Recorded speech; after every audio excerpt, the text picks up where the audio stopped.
দেখো এনে বলেছে the cost of diamond is directly proportional to the square of its weight. The cost of the 14 gram diamond is ₹2560। This diamond got broken into 2 pieces in the ratio of 5:9। তাহলে loss কত হবে? তাহলে simple দেখো, এখানে বলে দিয়েছে ডায়মন্ডের যে প্রাইস রয়েছে সেই প্রাইসটা ওয়েটের স্কোয়ারের সঙ্গে প্রপোর্শনাল। তো এইভাবে রয়েছে। তো এটাকে আমি লিখতে পারি কি, P1/P2 সমান হচ্ছে W1²/W2²।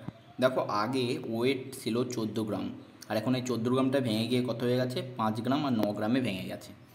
তাহলে 14 গ্রাম প্রথমে ছিল, তো 14² প্রথমে, আর এখন কত হয়ে গেছে, 5 আর 9 ভেঙে গেছে। তো দুটো যোগ করবো, 5² প্লাস 9²।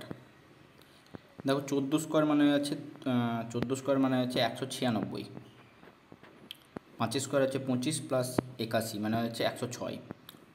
দেখো 196/106 বেরিয়ে গেল, এবং এটাকে আমি বলতে পারি এটা হচ্ছে প্রাইজের রেশিও। অর্থাৎ এখান থেকে আমি দেখতে পাচ্ছি 196 আগে প্রাইস ছিল, এখন হয়ে গেছে 106। তাহলে কত লস হচ্ছে, 90-এর লস হচ্ছে। তাহলে 90-এর লস কতর মধ্যে, 90-এর লস হচ্ছে 196-এর মধ্যে ইন্টু 100%। 4 দিয়ে কাটলে এটা হবে 25, 4 দিয়ে কাটলে 4 4 16, 4 9 14, 49। দেখো এবার যদি ক্যালকুলেশন করি অনেক বড় ক্যালকুলেশন হবে, তাই 49কে আমি একেবারে 50 ধরে নিলাম, কাছাকাছি ভ্যালু ধরে নিলাম 50। তো 25কে 50 দিয়ে কাটলে 2, 2কে 90 কাটলে হয়ে যাচ্ছে 45।